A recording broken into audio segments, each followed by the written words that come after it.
تحلیل خمس یعنی خمس کو روایات پیش کی گئی ہیں کہ خمس کو امام نے حلال کر دیا تھا.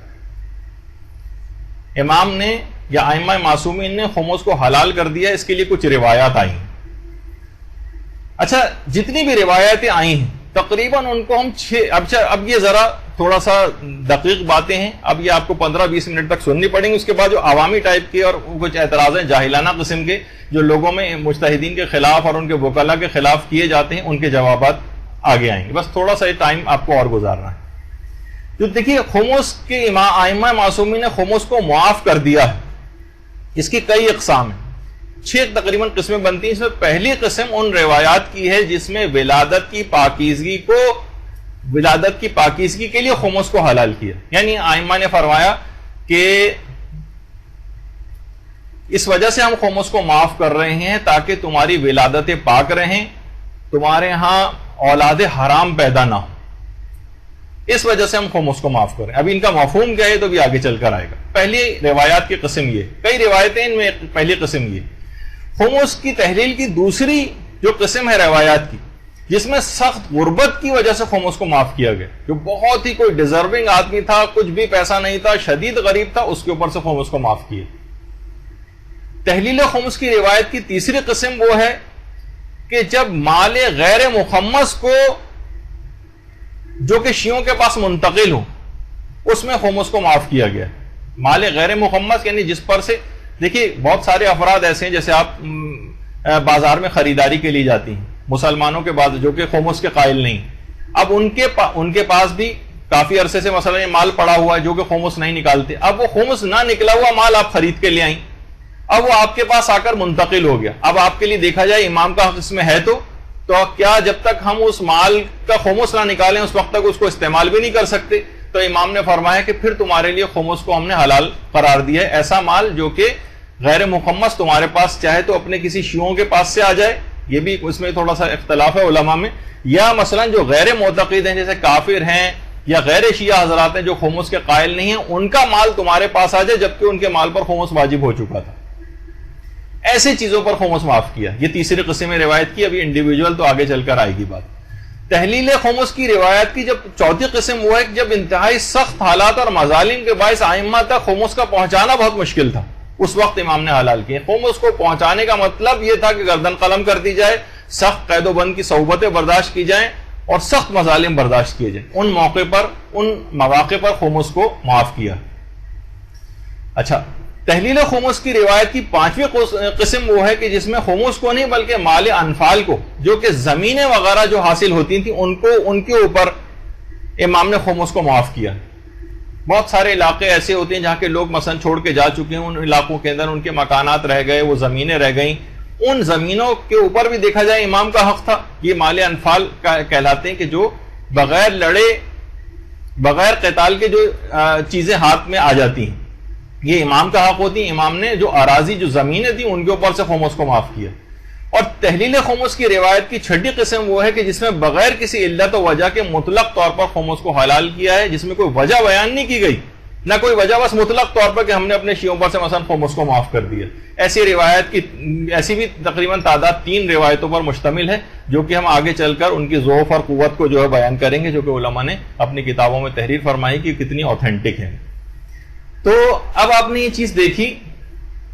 کہ یہ آپ کے پاس 6 قسم کی روایات، ابھی روایتیں آگے چل کر آ رہی ہیں، لیکن یہ ذرا دماغ میں سوچ لیجئے کہ اب آپ کو ان کا کرنا ہے مقابلہ، کیونکہ اس طرح کی صرف روایتیں پیش کی جاتی ہیں جس میں نہ کوئی سیاق ہوتا ہے، نہ سباق ہوتا ہے، نہ یہ سمجھنا ہوتا ہے. مراجع کا کام یہی ہے، یہ ہمارا بھی کام نہیں ہے. مراجع نے جو کہ اتنی دقت نظری اور قرآن و حدیث میں ڈوبے ہوئے افراد ہوتے ہیں وہ آپ کو بتا سکتے ہیں جو اتنے زیادہ علم کے اندر مہارت رکھتے ہوں تاکہ اس سلسلے میں کسی بھی غلط فہمی کا انسان شکار نہ ہو. اچھا اب ان جواب دینے سے پہلے ان تمام روایت کا آپ ایک دماغ میں ایک چیز رکھیے، بہت آپ کے کام آئے گی. دیکھیے روایات کی ویسے تو بہت ساری اقسام ہیں، لیکن 2 اقسام ایسے بھی ہیں جسے ایک کو کہا جاتا ہے کہ روایت مطلق ہوتی ہے اور ایک مقید ہوتی ہے.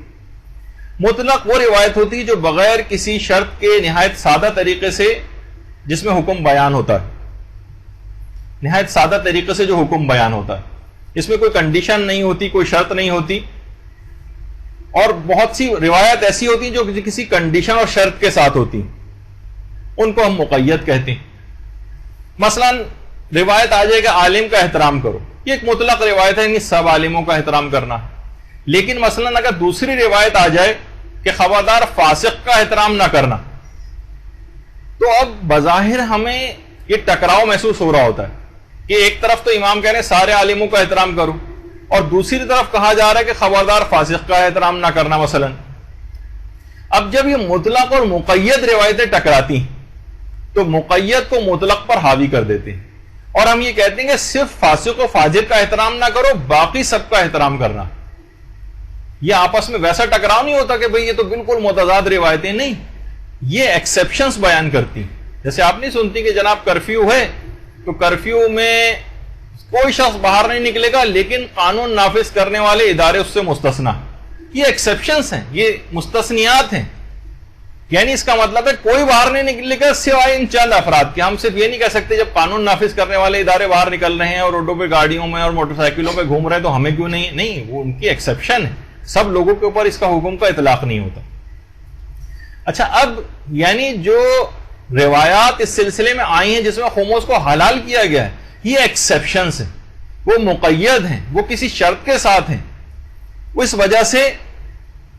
ان کو صرف ان جگہوں پر معافی ملے گی جہاں جن مثلا غربت کی وجہ سے، مثلا جو ہے وہ جب غیر مخمس مال کسی کے پاس منتقل ہو، ان کی طرف جب مال آئے تو ان کا خمس نہیں دینا، یعنی کچھ خاص ایکسیپشنز ہیں جس کو بیان کیا گیا۔ اچھا، مثلا جیسے قرآن کی آیت ہے وَأَحَلَّ اللَّهُ الْبَيْعَ وَحَرَّمَ الرِّبَا، خدا نے خرید و فروخت کو حلال کیا ہے اور سود کو حرام کیا ہے۔ اس کا مطلب ہے قرآن نے واضح طور پر بتا دیا کہ سود حرام ہے۔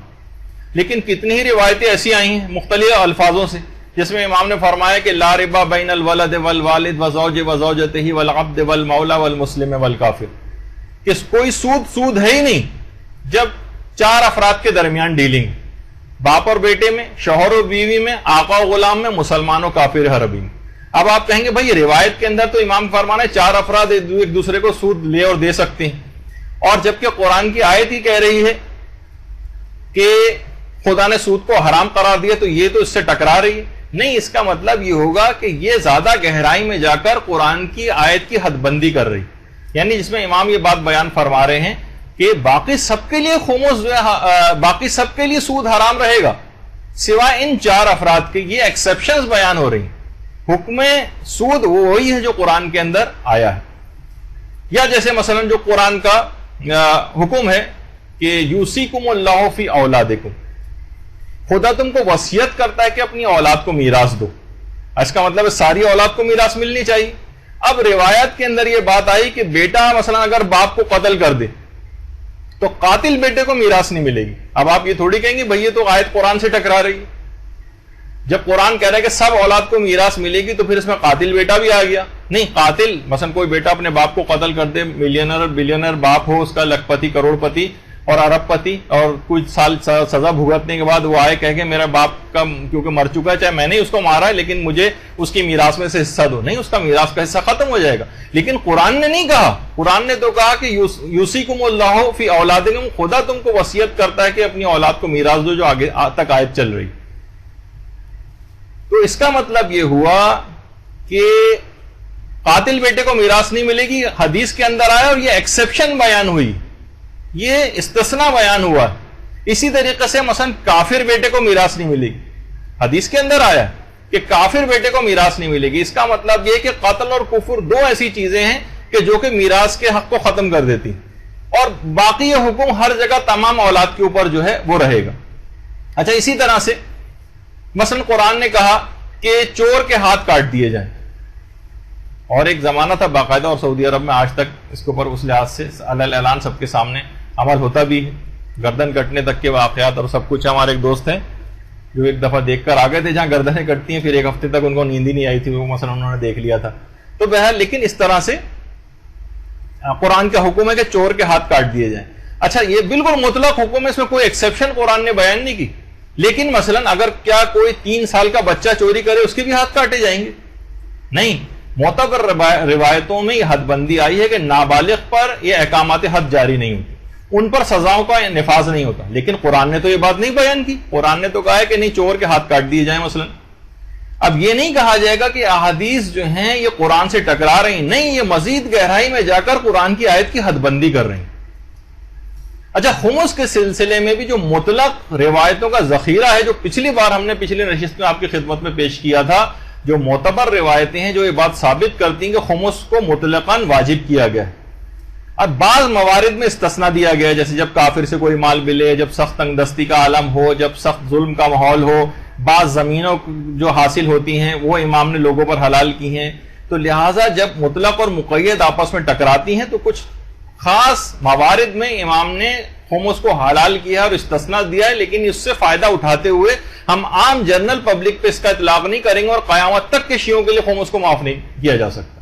ان کا ایک خاص موقع، کچھ اگر چیزوں پر یہ کہا گیا ہے کہ ہم نے قیامت تک معاف کیا ہے تو ان مخصوص موارد میں معاف کیا ہے، باقی تمام عمومی چیزوں کے اوپر ان کی معافی نہیں ملی. تو یہ سب چیزیں اس طرح کی ہوں گی کہ ایسے ہی جیسے مثلا کہا جائے کہ جناب حج کرنا تو سب پر واجب ہے جو بھی صاحب استطاعت، لیکن مثلا جان کا خطرہ ہو تو اس پر سے حج ساقط ہے، یا مثلا اگر سفر اس کا پرامن نہ ہو تو ڈاکو ہیں اور مختلف جان کا خطرہ موجود ہے تو اس پر سے حج ساقط ہے، صحت نہ ہو تو حج ساقط ہے، بڑھاپا ہو بہت زیادہ تو حج ساقط ہے. تو اگر آپ ان تمام روایات کو لے آئیں کہ جس میں حج ساقط کیا گیا اور سب لوگوں پر سے حج کو ساقط کر دیں تو کہا جائے گا نہیں، یہ ایکسیپشنز بیان ہوئی ہیں، یہ ایکسیپشنز ہیں، یہ مستثنیات ہیں، ان کے علاوہ، ان اصناف کے علاوہ جتنے بھی ہیں ان سب کے اوپر حج واجب رہے گا جو بھی صاحب استطاعت ہوگا. تو دیکھیے خمس کا جو وجوب ہے یہ روایت کے علاوہ قرآنی آیت سے بھی ثابت ہے، جس پہ ہم پوری ایک نشست کر چکے ہیں پچھلی دفعہ، وَاعْلَمُوا أَنَّمَا غَنِمْتُمْ والی آیت. اس سے ثابت ہوتا ہے کہ خمس دینا واجب ہے. اب کوئی حدیث خواہ کتنی ہی طاقتور کیوں نہ ہو، کیا وہ کسی قرآنی حکم کو منسوخ کر سکتی ہے یا معطل کر سکتی ہے؟ اگر نہیں، اس کا جواب ہے کہ نہیں کر سکتی کوئی بھی حدیث. ہاں البتہ ایکسیپشن ڈال سکتی. تو جب آیت قرآنی جب کسی حدیث سے ٹکرائے گی، مثلا ایک طرف آیت قرآنی کہہ رہی ہے وَاعْلَمُوا أَنَّمَا غَنِمْتُم مِّن شَيْءٍ، سب لوگوں کو مثلا خمس دینا جو کچھ بھی بچت ان پر، اور کچھ احادیث کے اندر یہ بات آ جائے کہ خمس کو حلال کر دیا گیا، تو جب یہ احادیث قرآنی آیت سے ٹکرائیں گی تو کیا یہ ان کے دائرے کو محدود کر سکتی؟ دیکھیے سب سے پہلی بات تو یہ کہ آگے چل کر ہم اس کو ثابت بھی کریں گے کہ یہ جو تحلیل خمس کی جتنی روایتیں آئیں یہ زیادہ تر روایتیں ضعیف ہیں، ضعیف روایتیں. تو ضعیف روایت کبھی بھی قرآن کی آیت کے دائرے کو چھوٹا نہیں کر سکتی. اچھا، اگر آپ کہیں گے کہ یہ قرآن کی وَاعْلَمُوا أَنَّمَا غَنِمْتُم والی آیت منسوخ ہو گئی تو ہم کہیں گے ناسخ آیت دکھائیے، کیونکہ قرآن کے اندر باقاعدہ حکم بھی آیا کہ مَا نَنسَخْ مِنْ آیَةٍ أَوْ نُنْسِهَا نَأْتِ بِخَيْرٍ مِنْهَا أَوْ مِثْلِهَا. جب بھی کوئی آیت کو ہم منسوخ کرتے ہیں تو اس جیسی اس سے بہتر آیت جو ہے وہ قرآن کے اندر لے آتے ہیں، اس جیسی ہے اس سے بہتر. تو آپ ناسخ آیت دکھائیے، قرآن میں کہا ہے کہ جہاں سے جب خمس کی یہ والی آیت منسوخ ہو گئی تو ناسخ آیت دکھائیے. اچھا دیکھیے تمام احکامات یہ پیغمبر اسلام لے کر آئے ہیں اور وہی شریعت ائمہ کے ادوار میں بھی رہی. کوئی اسلامی حکم ایسا نہیں ہے کہ جو پیغمبر نے واجب کیا ہو اور پھر اس کے بعد کے ائمہ نے اسے مطلقاً ختم کر دیا ہو یا منسوخ کر دیا ہو، کیونکہ حلال محمد قیامت تک کے لیے حلال ہے،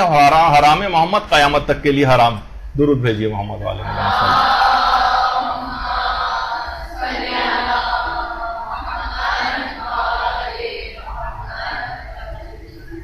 اور آئمہ کا کام دیکھیے شریعت سازی نہیں تھا، بلکہ آئمہ کا کام شریعت کی حفاظت تھا اور شریعت کے احکام کی تشریح تھا. یہ کیسے ممکن ہے کہ جس حکم کی پیغمبر اسلام ساری زندگی ترویج کرتے رہے ہوں اور اس کی اہمیت بیان کرتے رہے ہوں، اگر اس حکم کو منسوخ ہونا ہی تھا اور اس کی کوئی ضرورت باقی نہ تھی تو پیغمبر اپنی حیات ظاہری میں اس حکم کو منسوخ کر کے چلے جاتے یا کوئی اشارہ دے جاتے کہ یہ حکم عارضی اور بعد میں منسوخ ہو جائے گا، لیکن روایتوں میں کہیں ایسی بات بیان نہیں ہوئی. اور بالفرض اگر کچھ روایتیں بھی ہیں اور جو قرآن سے ٹکرا رہی ہیں تو وہ اصول تو سب کے پاس موجود ہے کہ ایسی روایتوں کو جو قرآن سے ٹکرائیں، وہ تو کتنی احادیث میں بھی بات آئی ہے کہ ان کو دیوار سے دے مارو یا جو بھی، لیکن بہرحال ان میں سے جو معتبر روایتیں وہ ایکسیپشنز بیان کرنے کے لیے. اچھا اب آ جائیے ان روایات کی طرف کہ پھر آخر یہ خمس کو حلال کر دیا گیا ہے، امام نے کیوں کہا؟ اول تو وہ ایک الگ بات ہے کہ وہ روایات زیادہ تر ضعیف ہیں، وہ میں آگے چل کے بیان کروں، لیکن بالفرض اگر وہ معتبر بھی ہوتی تو تحلیل خمس کی روایت کا اصل مفہوم کیا ہے؟ دیکھیے، جو پہلی قسم بیان کی گئی ہے روایتوں، ولادت کی پاکیزگی کے لیے خمس کو حلال کیا گیا ہے تاکہ تمہاری ولادتیں پاک رہیں، یعنی تاکہ تمہارے بچے حرام کے بچے نہ ہوں، ان کی ولادتیں پاک ہوں۔ اور کتنی ایسی روایتیں ہیں، اب میرے پاس اتنا وقت بھی نہیں کہ ان سب روایتوں کو پڑھوں، لیکن سب کے اندر ایک ہی بات آئی ہے، چاہے وہ فضیل سے ہو، زرارہ سے ہو، اسحاق ابن یعقوب سے ہو، دیگر راویوں سے ہو، سب کا یہی ہے کہ ولادت، تاکہ تمہاری ولادتیں پاک رہیں۔ اس کا مطلب یہ ہے کہ اگر کوئی شخص خمس ادا نہ کرے اور اس مال کو استعمال کر لے کہ جس پر خمس واجب ہو، تو آپ سے بھی سوال ہے اور معترضین سے بھی، تو کیا اس کی اولادیں حرام کی اولادیں ہو جاتی ہیں یا وہ غیر حلالی ہو جاتی ہیں؟ کوئی خمس نہیں نکال رہا ہے اگر، یہ بات تو وہ بھی نہیں کہتے کہ جو کہ خمس کے حلال ہونے کے قائل۔ اس کا مطلب یہ ہے کہ ان احادیث کا مفہوم کچھ اور ہے، یعنی کہ یہ معنی کہ امام یہ کہنا چاہ رہے ہیں کہ جو خمس نہیں نکالتا اور اس پیسے کو استعمال کر لیتا ہے اس کی اولادیں حرام اولادیں ہو جاتی ہیں؟ نہیں، ایسا تو نہیں،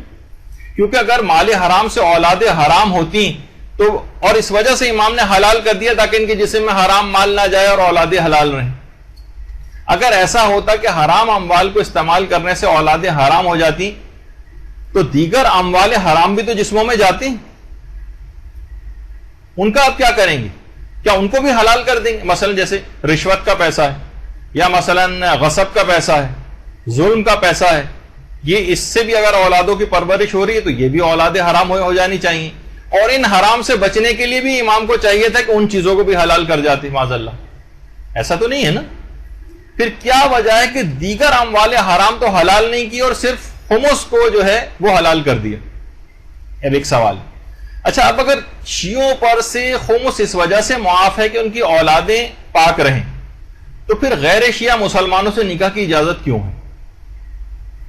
بلکہ اگر باپ یا ولی مثلا راضی ہو اور عقائد بگڑنے کا بھی کوئی امکان نہ ہو، یعنی اس میں کچھ شرطیں ہیں خاص جس کا خیال رکھنا، صرف ایک لائن کو پڑھ کے کوئی اس پہ عمل نہ شروع کر دے، اگر ولی کی اجازت بھی ہو اور عقائد کے بگڑنے کا احتمال بھی نہ ہو تو شیعہ لڑکی بھی غیر شیعہ مسلمان سے شادی کر سکتی، اور مرد حضرات کو تو اجازت ہے ہی، نکاح موقتہ عارضی نکاح وہ تو اہل کتاب کافر سے بھی کر سکتے ہیں، اور کچھ علماء تو نکاح دائمی کی بھی اجازت مثلا دیتے ہیں۔ تو اچھا، یہ افراد جن سے شادی کی اجازت ملی ہے جو کہ غیر شیعہ، یہ تو خمس نہیں نکالتے، یا وہ کافر اہل کتاب بھی خمس نہیں نکالتے، ان کے جسموں کی پرورش بھی اسی حرام مال سے ہوئی ہے۔ اب ان سے جب شادی کی اجازت ہے اور ان سے جو اولادیں پیدا ہوں گی وہ بھی تو ایک لحاظ سے حرام کی اولادیں ان سے ہوں گی، تو ان سے بھی نکاح کو حرام قرار دے دینا چاہیے تھا۔ تو ایک صاحب نے تو باقاعدہ لکھا ہے، جن کا مشن اور مقصدی مرجعیت کو نقصان پہنچانا ہے، کہ خمس صرف شیعوں پر سے معاف ہے، غیر شیعوں پر سے معاف نہیں۔ پھر ہم یہی بات کہیں گے تو ان اموال حرام کے حامل افراد، ان سے پھر آخر نکاح اور اولادیں کیسے جائز ہوں؟ اچھا، جس زمانے میں خمس حلال نہیں ہوا تھا، جیسے پیغمبر اسلام کا دور یا امیر المومنین وغیرہ کا جو دور تھا، تو اس میں کون سا 100% لوگ خمس نکالتے تھے؟ کیا کسی جگہ انہوں نے کبھی رسول یا ائمہ نے کچھ افراد کو کہا یا پکڑا کہ تم خمس نہیں نکالتے ہو لہٰذا تمہاری اولادیں بھی حرام کی اولادیں؟ نہیں، یہ بات کبھی نہیں کہی گئی، اور انہیں بھی خمس کو معاف نہیں کیا گیا۔ تو آخر صرف بعد والوں کو یہ سہولت کیوں ملی، پہلے والوں کو سہولت کیوں نہیں ملی؟ لہٰذا اس کی کوئی دلیل نہیں۔ اچھا، ایک روایت ہے جس میں 5ویں امام نے یہ بات بیان کی تھی، جو علل الشرائع میں بھی ہے، کہ امیر المومنین نے لوگوں پر سے خمس کو معاف کیا تاکہ ان کی ولادتیں پاک رہیں۔ اگر ہم اس روایت کو لے کے آتے ہیں تو ان تمام روایات سے وہ ٹکراتی ہے جس میں بعد کے ائمہ نے خمس ریسیو کیا ہے۔ اگر امیر المومنین خمس کو حلال قرار دیے گئے تھے تو بعد کے ائمہ سختی کے ساتھ خمس کیوں وصول کرتے رہے؟ جب ایک چیز واجب ہی نہیں رہی تھی تو پھر ائمہ کیوں وصول کر رہے تھے خمس؟ تو ان سوالوں کا بھی کوئی جواب نہیں۔ تو لہٰذا ان احادیث کا صحیح مفہوم یہ ہے کہ ان احادیث میں اچھا، اب یہ جو تحلیل خمس کی جو روایتیں آئیں، الگ الگ روایتیں ہیں کہ جس کے اندر خمس کو جو ہے وہ حلال کیا گیا ہے، کہ اور وجہ یہ بتائی گئی ہے تاکہ تمہاری ولادتیں پاک رہیں۔ اب علماء نے اس کا نتیجہ یہ نکالا ہے تمام غور و فکر کر کے روایات ان کے سیاق و سباق کو دیکھتے ہوئے کہ ان احادیث میں مال غنیمت سے حاصل کی گئی کنیزیں مراد ہیں۔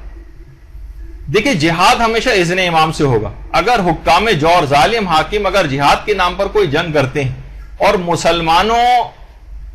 کو جو مال غنیمت اس جنگ میں حاصل ہوتا ہے تو وہ بغیر رسول اور امام کی اجازت کے حرام ہے اس کا استعمال۔ اب اسی مال غنیمت میں کچھ کنیزیں بازاروں میں بکنے کے لیے آتی تھیں۔ اب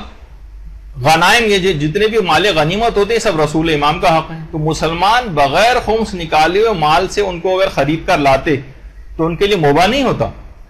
اور نہ ان سے شادیاں جائز ہوتی ہیں اور ان کی اولادیں بھی حرام کی اولادیں ہو جاتی ہیں، یعنی وہ ایسے مال سے خریدی جا رہی تھیں کہ جن پر خمس واجب تھا، وہ امام نے وہ حلال کر دیا۔ یا اس کا مفہوم یہ ہے کہ شادیوں میں کیونکہ عموماً مہر ادا کیا جاتا ہے، اب اگر کوئی مہر ادا نہ کرے اور تمام رقم وہ خمس میں دے دے اور پھر وہ شادی نہ کر سکے اور نفس کے ہاتھوں مجبور ہو کر حرام میں مبتلا ہو جائے جو اس کی اولادیں پیدا ہوں اس لحاظ سے، تو اس خاص مورد میں تاکہ حرام اولادیں پیدا نہ ہوں امام نے خاص موقع پر کنیزوں کی خریداری کے وقت خمس کو اس موقع پر حلال کیا تھا۔ یہ ہے ان روایتوں کا مفہوم، ورنہ ان تمام باتوں اور دلائل کا آپ کیا جواب دیں گے جو اس سے پہلے ہم نے ذکر کی کہ اگر ولادت کی پاکیزگی کو اگر شرط قرار دیا گیا تو اس کا مطلب یہ کہ نفس کے ہاتھوں اگر کوئی شخص مجبور ہو جائے اور کوئی کسی گناہ میں پڑ جائے اور جبکہ خمس مہر کو ادا کرنے کی اس کے پاس طاقت نہ ہو، یا مہر اس نے کسی ایسے مال سے دے دیا ہو کہ جس پر خمس واجب تھا، وہ مہر حرام کا یعنی وہ پیسہ حرام کا پیسہ ہو گیا جس پر خمس ادا نہیں کیا گیا ہے۔ اور باقاعدہ ہمارے فقہا کی ایک بحث ہے باب مہر میں بھی کہ اگر کسی عورت کا مہر ادا نہ کیا جائے یا مال حرام سے جیسے خمس نہ نکلے وہ مال سے اس کا مہر دیا جائے تو کیا اس پر حکم زناکار لگایا جائے گا یا نہیں؟ تو بہت ساری احادیث میں روایت تحریم پر دلالت کرتی ہیں، بعض جگہ کراہت پر بھی فقہا نے ان کو محمول کیا ہے۔ تو بہرحال تو اس کے اندر بھی یہ بات ہے کہ ان احادیث کا جو صحیح مفہوم ہے وہ یہی ہے کہ خاص موقع پر کنیزوں کی خریداری کے سلسلے میں بات کہی گئی، اور اس میں جو راوی ہے ابو خدیجہ، یہ جو پہلی لائن میں جس کا نام لکھا ہوا نظر آ رہا ہے، اس نے آ کر یہی بات امام سے پوچھی تھی کہ مولا مجھے اجازت دے کہ میں فروج کو حلال کر لوں، یعنی خواتین کو، کچھ خاص خواتین کو جو کنیزیں وغیرہ کی خریداری کے حوالے سے بات کی گئی تھی کہ وہ مجھ پر حلال کر دے، تو امام نے تمام افراد کے لیے بھی ایسے موقع پر خمس کو حلال کر دیا تاکہ ان کی ولادتیں ان سے جو ہوں وہ پاک رہیں۔ اچھا ہر مسئلے پہ حلال نہیں کیا۔ اچھا بعض علماء نے کہا، علماء رجال نے کہا کہ یہ روایت بھی ضعیف ہے۔ اگر ہم اس کو، یہ تو پہلے مرحلے میں اس کا ذوف ہے کہ ابو خدیجہ نام کا جو اس کے اندر راوی ہے، بہت سو نے تو اس کی شدید مذمت کی ہے، بہت سے لوگوں نے کہا ہے کہ بہت سے علماء نے کہ اس میں توقف کیا ہے اور کہا ہے کہ وہ روایت جو اس نے تنہا نقل کی ہم ان پر یقین نہیں کریں گے جب تک کہ دیگر ثقہ راویوں کی طرف سے اس روایت کی توثیق نہ ہو جائے۔ تو اب آپ خود دیکھیے کہ جو قرآنی حکم ہے، جو معتبر روایتوں سے جو قرآنی حکم ثابت ہے، ہم ایک ضعیف راوی کی روایت کو لے کر اور اس کو حاوی کر دیں اور اس کو تمام افراد کے اوپر جو ہے وہ اس کا اطلاق کر دیں کہ خمس سب کے اوپر سے معاف ہو گیا ہے، تو ایسا تو نہیں ہوگا۔ یعنی قرآن کی آیت ایک ضعیف روایت کے ذریعے کیسے منسوخ، معطل یا مقید ہو سکتی، اور تو دیگر مطلق روایتیں وہ اس سلسلے میں کیا ہیں؟ تو اس میں پوری روایت کے اندر جو ابو خدیجہ راوی ہے وہی ضعیف ہے، اور بہت سی اور دلائل ہیں جو اس سے پہلے ہم نے ذکر کیے۔ اور اب آپ دیکھ رہی کہ میں اب جلدی گزروں گا، جس کو تفصیل کا شوق ہے کیونکہ آج ہی کے دن موضوع کو مکمل کر دینا۔ جتنے بھی راویز کے اندر جو ریڈ لائن سے ہائی لائٹ ہوئے ہیں، ان تمام روایت کے اندر کہیں اس کو کہا ہے کہ ان کی توثیق نہیں ہو سکی ہے، کسی جگہ کسی راوی کے لیے کہا گیا مجہول ہے، اس کا کچھ پتہ ہی نہیں کہ کون ہے، کسی نے کہا کہ مثلا یہ ضعیف، کسی راوی کے متعلق کہا گیا ضعیف ہے، تو کوئی ضعیف ہے، کوئی مجہول ہے، کسی کی توثیق نہیں ہو سکی، ایسے افراد کی روایت پہ بیس بنا کر ہم کیسے خمس کو حلال کر دیں؟ اور کتنی روایتیں ایسی ہیں جس کا میرے پاس وقت بھی نہیں کہ ان کو پڑھا جائے اور ان پر ڈسکشن کیا جائے، لیکن نتیجہ سب کا لب لباب یہی ہے جو آپ کے سامنے جو ہے پیش کیا جا رہا ہے کہ اس میں کوئی راوی مجہول ہے، کوئی ضعیف ہے، کوئی کیسا ہے، کسی کی حالات پتہ نہیں چل سکے ہیں، تو اس کے متعلق کس طرح سے یہ بات کہی جا سکتی۔ تو بہرحال تو اب یہ نتیجہ نکلا کہ کسی ضعیف روایت سے نہ تو حکم قرآن منسوخ ہو سکتا ہے، نہ مقید ہو سکتا ہے، نہ معطل ہو سکتا ہے۔ اور اچھا ایک اور بھی بات ہے کہ بھائی چلیے جو غریب خمس نہ دے سکیں ان کے لیے حلال کر دیا جاتا ہے، یہ اغنیا پر کیوں حلال کر دیا گیا؟ تاکہ تمہاری ولادتیں پاک رہیں۔ حرام اس وقت ہوتی ہیں جب وہ خمس نہ نکالتے، جو استطاعت رکھتے ہیں، غنی اور مالدار ہیں، خمس دے بھی رہیں، ان کی اولادیں کیوں حرام ہوتی؟ وہ پاک رہتی۔ صرف وہ افراد کی جو کہ نہیں نکال سکتے ان کے متعلق یہ بات آ جاتی.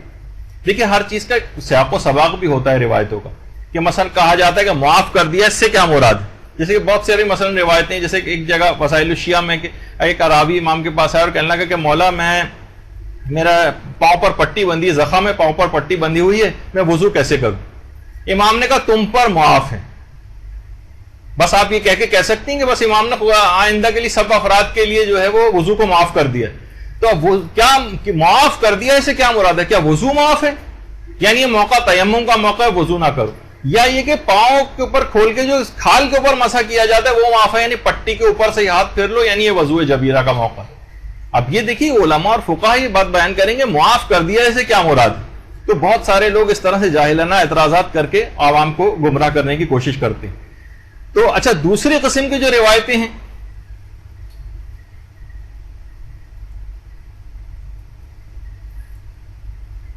کہ جب شدید غربت کی وجہ سے خمس کو معاف کیا گیا, جب زندگی گزارنا بہت زیادہ مشکل تھا, یعنی ان روایتوں کا بھی ایک سیاق و سباق. تو جو بہت اس طرح سے غریب ترین افراد آ جاتے تھے, ان کے لیے زندگی گزارنا بہت مشکل تھا, معاشی بائیکاٹ ان کا کیا جا رہا تھا, ان کے پاس بہت ظلم کیا جاتا تھا. اس وقت امام کے پاس آیا اور کہا کہ مولا مجھ پر خمس معاف کر دیں. تو امام نے یہی کہا کہ ما انصفناکم ان کلفناکم ذالک الیوم, آج کے دن بھی اگر میں تم سے خمس طلب کروں تو یہ انصاف نہیں ہوگا. آج کے دن تمہاری معاشی حالت ایسی ہے, اب بھی ہم تم سے کہیں نہیں زبردستی ہمارے پاس خمس لے کر آؤ, تو تمہارے لیے ناانصافی کی بات. آج کے دن ذالک الیوم, یہ ہمیشہ کے لیے حلال نہیں کیا ہے, بلکہ اس خاص موقع پر اس شخص کو امام نے جو ہے وہ اجازت دی. ایسا نہیں کہ ہم اس روایت کا فائدہ اٹھاتے ہوئے سب افراد کے لیے خمس کو جو ہے وہ حلال کر دیں. اچھا, بس 5 منٹ کی بات اور رہ گئی اور اس کے بعد پھر ہم اپنے اس کے اوپر آ جائیں گے. اچھا, جو دوسری روایت ہے وہ علی ابن مہزیار احوازی کی, کہ جب واقعی کسی کے پاس اتنی حیثیت نہ ہو کہ وہ خمس نکال سکے, تو امام نے فرمایا کہ جس کے پاس میرا حق ادا کرنے کی گنجائش نہ ہو اس کے لیے ہمارا مال حلال. دیکھیے وہ جو روایت کی مختلف اقسام آ رہی تھی نا, اب یہ آپ کو یہ تمام چیزیں, جب میں پھر بار بار پچھلی دفعہ بھی بات کہی تھی کہ یہ جو افراد گمراہ ہو کر گھر پہ آئیں گے, کتنے ہمارے پاس ای میل وغیرہ بھی آتی ہیں کہ وہ ایسے افراد کی کتابیں پڑھ کے لوگ گھروں میں آتے ہیں اور پھر اس قسم کے سوالات کرتے ہیں تو ان کے پاس جواب نہیں ہوتے. تو امام نے فرمایا جس کے پاس ہمارے حق ادا کرنے کی گنجائش نہ ہو اس کے لیے ہمارا مال حلال. جو ہمارا حق ادا کرنے کی گنجائش نہ رکھتا ہو اس کے لیے حلال قرار دیا گیا, یعنی محتاج اور تنگ دست افراد کی بات ہے, سب کی بات نہیں. اچھا دیکھیے, جبکہ ولادت کی طہارت کا معاملہ جو تھا وہ تو تمام سب شیعوں کے حوالے سے تھا, چاہے وہ محتاج ہوں چاہے غنی ہوں. اب یہ تو ہو نہیں سکتا کہ جو تنگ دست افراد خمس نہ دیں تو ان کی اولادیں تو حلال رہیں, اور خوشحال افراد خمس نہ دیں تو ان کی اولادیں حرام ہو جائیں. اچھا, جبکہ پچھلی روایت میں آپ نے دیکھا کہ خمس نہ حلال ہونے کی وجہ, خمس حلال ہونے کی جو وجہ بیان کی گئی تھی وہ یہ تھی تاکہ ولادتیں پاک رہیں, اور یہاں پر امام نے کہا جو حق کو ہمارے ادا نہ کر سکتا اس کے لیے ہم حلال کر رہے ہیں. اس کا مطلب یہ روایتیں بھی آپس میں ٹکرا رہی, کیونکہ اگر امام پہلے سے ہی تمام افراد کو, غنی اور فقیر سب کو معاف کر گئے تھے, تو یہاں پر الگ سے اس روایت کے اندر یہ بات کیوں کہی گئی کہ جو ہمارے حق کو ادا کرنے کی طاقت نہ رکھتا ہو, کیونکہ طاقت رکھتا ہو نہ رکھتا ہو تو پہلے سے ہی حلال ہو چکا تھا, تو پھر الگ سے امام کو یہ بات کہنے کی کیا ضرورت ہے. تو ان روایات میں آپس میں بھی اس طرح سے ٹکراؤ پایا جاتا ہے. تو دیکھیے تحلیل کی جو روایتیں آئی ہیں بعض اوقات انفرادی طور پر اجازت دی گئی, جیسے کہ ہمارے امام علی نقی علیہ السلام کے پاس ایک نمائندے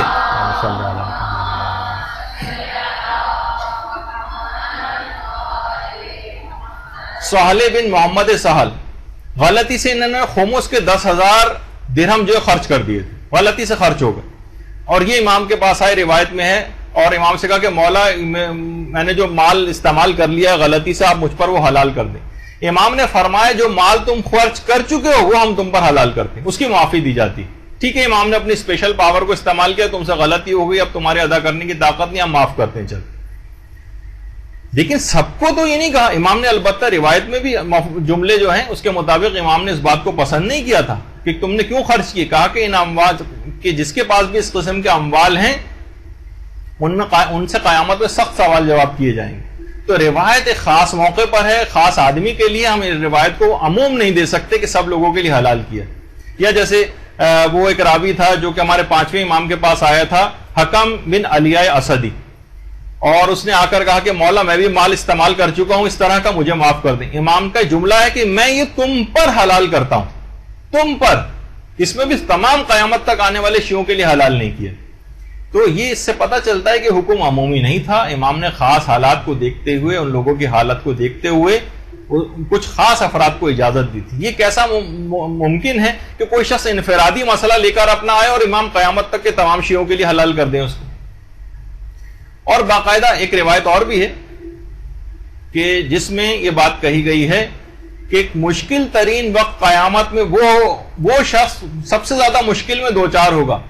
کہ جب خمس کے حقدار پکار کر یہ بات کہیں گے کہ پروردگار خمس ہمیں ہمارا حق خمس نہیں دیا گیا، البتہ یہ ہمارے شیعوں پر سے معاف کر دیا گیا۔ یہ روایت علماء نے اس کے اوپر بہت زیادہ بحث بھی نہیں کہ روایت مرسل ہے، اور کسی مجہول شخص نے 5ویں اور 6ٹھے امام سے اس طرح سے نسبت دے دی ہے، تو لہٰذا اس کے اوپر زیادہ بات چیت بھی جو ہے وہ نہیں کی۔ اچھا، اسی طریقے سے تحلیل خمس کی روایت کی تیسری قسم تھی جب مال غیر مخمس لوگوں کے پاس منتقل ہو۔ جیسے میں نے مثال دی تھی کہ ظاہر لوگ خریداری کے لیے جاتے ہیں، خرید و فروخت، تجارت، ایسے افراد کے پاس سے آپ کے پاس مال آ جاتا ہے کہ جن پر خمس واجب تھا لیکن وہ خمس کے قائل ہی نہیں، لیکن آپ کے پاس آ تو گیا اور اس میں امام کا حق بھی موجود ہے۔ جیسے کوئی شخص چوری کی مثلا کوئی چیز لے آئے اور آپ کو لا کر بیچے، تو کیا آپ کے لیے جائز ہے؟ آپ کہیں گے بھائی اس نے چوری کی تھی، میں نے کوئی چوری تھوڑی کی تھی، تو اس سے اس چوری کا مال بھی نہیں خرید سکتے کیونکہ اصلاً اس کا مالک کوئی اور ہے۔ تو اسی طرح سے لیکن وہاں پر اس اصل مالک نہیں، امام نے جو ہے وہ اجازت دے دی کہ جب مال غیر مخمس تمہارے پاس منتقل ہو اس میں ہم تم کو اس بات کی اجازت دے رہے ہیں۔ یہ نہیں کہ اب تم پہلے خمس نکالو پھر اس چیز کو استعمال کر لو، جو بھی چیز بازار سے خرید کر لاؤ۔ تو یہ اس کے اندر ایک ایسا مسئلہ تھا کہ یہ آپ کو بتانا ضروری تھا۔ پھر اس کے بعد وہ تحلیل قسم کی خمس کی چوتھی قسم جو ہے روایات کی کہ جب انتہائی سخت حالات اور مظالم کے باعث پہنچانا بہت مشکل تھا امام تک، لوگ قید کر دیے جاتے تھے، قتل کر دیے جاتے تھے، تو کچھ خاص موارد میں بھی، اور یہ والی جو روایتیں بھی آئی ہیں کہ جس میں اس طرح کے موارد میں خمس کو حلال کرنے کی بات کہی گئی، اس میں بھی حکیم موزن ابن عیسیٰ نام کا ایک راوی ہے جو کہ مجہول الحال ہے اور کسی کو بھی نہیں معلوم کہ کہاں سے آیا ہے، اس کی خصوصیات کیا تھیں، کون سا یہ فرد ہے کہ جس نے خمس کی تحلیل کی روایتیں یہ والی روایت پیش کی ہے۔ تو لہٰذا علماء نے کہا، اور ایک راوی عبداللہ ابن سنان ہے جس نے اس قسم کی روایتیں بھی بیان کی ہیں سخت حالات کے اندر خمس کی معافی کی، تو یہ روایتیں اپنی سند کے اعتبار سے بھی ضعیف ہیں۔ اور اس کے بعد 5ویں قسم کہ جس میں خمس نہیں بلکہ مال انفال کو یعنی زمینوں کو حلال کیا امام نے۔ بہت ساری چیزیں اس طرح کی ہیں کہ جس میں بہت ساری زمینیں آ جاتی، جو روایت تھی اس کے اندر یہی ہے کہ زمینوں کا عرض من الارض، یہ جو آپ کو لکھا ہوا نظر آ رہا ہے، زمینوں کو امام نے حلال کیا کہ جو اس طرح سے بغیر جنگ کے بہت ساری زمینیں اس زمانے میں ہاتھ آ جاتی تھیں، تو اس کی امام نے فقط اجازت دی ہے اور کسی چیز کی اجازت جو ہے وہ نہیں دی گئی۔ تو بس اس کے اندر بس یہ بات ایک اور بیان کر دی جائے کہ اب اس میں جو پرابلمز ہیں سب کے اندر، ان تمام روایتیں جو ابھی تک آپ نے دیکھی کہ اگر ہم تحلیل خمس کی روایات کو لے کر آئیں گے تو ہم قرآنی آیت کا کیا کریں گے جو واجب ہونے کا حکم بیان کر رہی، اسے منسوخ کرنے کے لیے اس آیت کو یا معطل کرنے کے لیے کوئی دوسری آیت قرآنی ہو تو بتائیے، یا روایت متواترہ یا احادیث صحیحہ ہو تو بتائیے، لیکن وہ جو روایتیں آپ پیش کر رہے ہیں وہ سب ضعیف ہیں، اور ضعیف آیت کبھی قرآن کی آیت کی نہ تو دائرے کو کم کر محدود کر سکتی ہے نہ معطل کر سکتی ہے، معتبر روایت ہونی چاہیے۔ تو اس کا مطلب ہے کہ سب کو معافی نہیں دی گئی کہ اس خاص مصلحتوں کی وجہ سے وہ معافی دی گئی۔ تو بہت ساری اس کے اندر پرابلمز ہیں، تو اس کو مجتہد متضاد روایتوں کو اپنے نور اجتہاد سے جمع کرتا ہے، الجمع بین الروایتین جس کو کہا جاتا ہے۔ یہ نور اجتہاد سے یہ مسئلہ حل ہوتا ہے۔ سب سے پہلے تو ضعف روایت سے مسئلہ حل ہو گیا کہ ضعیف روایت کبھی بھی معتبر روایتوں کا مقابلہ نہیں کر سکتی۔ تو یہ حکم خمس نہ تو منسوخ ہوا ہے نہ معطل ہوا ہے، یہ حکم ویسے ہی برقرار ہے۔ خاص موارد میں اجازت، اگر معتبر روایتوں کو ہم ان روایت کو معتبر مان بھی لیں تب بھی خاص موارد میں اجازت ہے، جب ظالم سے جان بچانا تھا، غیر معتقد کا مال آ گیا تھا، کافر کا مال آپ کے پاس آ جائے، مال انفال میں زمینیں آ جائیں اور غربت کی وجہ سے معاف کیا گیا ہے، اور یہ خاص حالات میں کچھ خاص افراد کو امام نے اسپیشل پاورز کے تحت معافی دی تھی، سب کو یہ معافی نہیں دی گئی تھی۔ تو اگر ہم تمام صرف تحلیل خمس کی روایتیں لے کر آئیں اور وجوب خمس کی روایت کو بالکل نظر انداز کر دیں، قرآن آیت کو بالکل نظر انداز کر دیں، تو سخت ناانصافی کی بات ہوگی اور یہ ایک خواہش نفس ہوگی کہ جو ہم اپنی پوری کر رہے ہوں۔